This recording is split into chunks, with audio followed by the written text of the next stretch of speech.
और इधर साइबर के ठग नए नए तरीके से ठगी करने के हथकंडे भी अपना रहे हैं।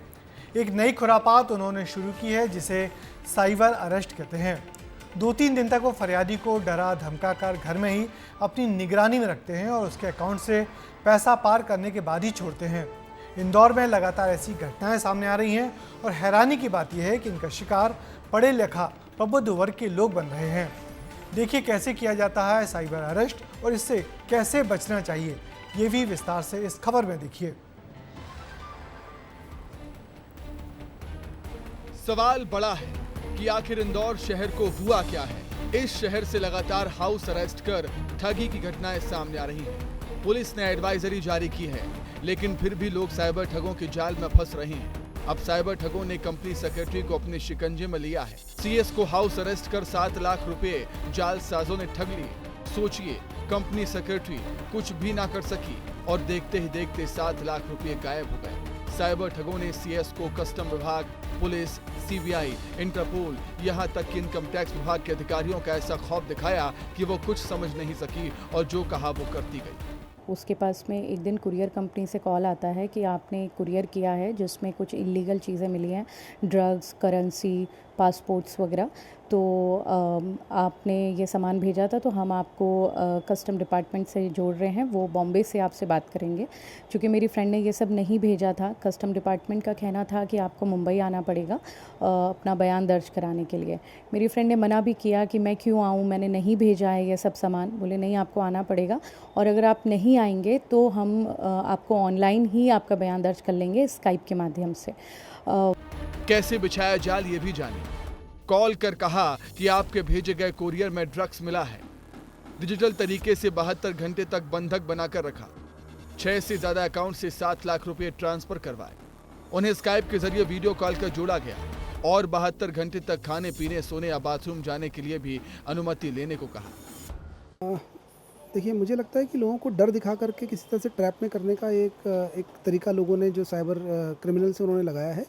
इसमें अमूमन जो है वो इसी तरह का थ्रेट देने की कोशिश करते हैं कि आपका कोई पार्सल है वो नारकोटिक्स डिपार्टमेंट में है या कहीं पर कस्टम्स में पकड़ा गया है, और उसमें तुरंत वो मुंबई या दिल्ली या किसी हेडक्वार्टर में आने के लिए लोगों को मजबूर करने की कोशिश करते हैं। और बाद में ये रहता है कि उनको लगता है कि भाई आप तुरंत मुंबई नहीं आ सकते या दिल्ली नहीं आ सकते, तो आप किसी वीडियो कॉन्फ्रेंसिंग टूल पे आ जाइए। और अमूमन अभी देखा गया है कि स्काइप टूल का ज़्यादा यूज़ करते हैं। और फिर वहाँ पर जो वर्दीधारी कुछ लोग रहते हैं जो ठग रहते हैं, साइबर ठग हैं, वो लोगों को इन्फ्लुएंस करने की कोशिश करते हैं कि यदि आपने लैपटॉप बंद कर दिया या ऐसा कुछ भी करा तो आपके खिलाफ एक्शन हो जाएगा।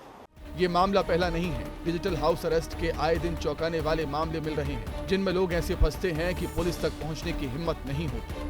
केस नंबर 1, डॉक्टर दंपति को 55 घंटे डिजिटल अरेस्ट कर 8.5 लाख रुपए ठगे।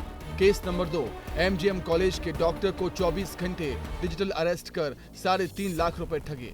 केस नंबर 3, आईटी कंपनी के अधिकारी को 6 घंटे डिजिटल अरेस्ट कर 12.5 लाख रुपए ठगे। केस नंबर 4, महिला बैंक अधिकारी को 24 घंटे डिजिटल अरेस्ट कर 17 लाख रुपए ठगे। हमारा काम आपको सिर्फ खबर बताना नहीं है, बल्कि सतर्क करना भी है। हमने साइबर सिक्योरिटी एक्सपर्ट से ये जानने की कोशिश की है कि आखिर कैसे साइबर अटैक और हाउस अरेस्ट से बचा जाए। देखिए, ये बेसिकली आपको पहले तो देखते हैं, आईवीआर से कॉल करते हैं आपको। आईवीआर जो होता है ऑडियो जनरेटेड एक बजती है, एक आवाज़ आती है और आपको ऐसा लगता है कि बिल्कुल ओरिजिनल किसी कंपनी का फ़ोन है ये। और आप जैसे इसको उठाते हैं वो कहेंगे आपको कि आपका जो मोबाइल नंबर है वो बंद होने वाला है, या आपका ड्रग्स, आपका पार्सल आ रहा था उस पर ड्रग्स कहीं पर उसमें हमने पाए गए। ऐसे अलग अलग तमाम बहाने इन्होंने बना के रखे हुए हैं, उससे आपको डराने की धमकी देते हैं।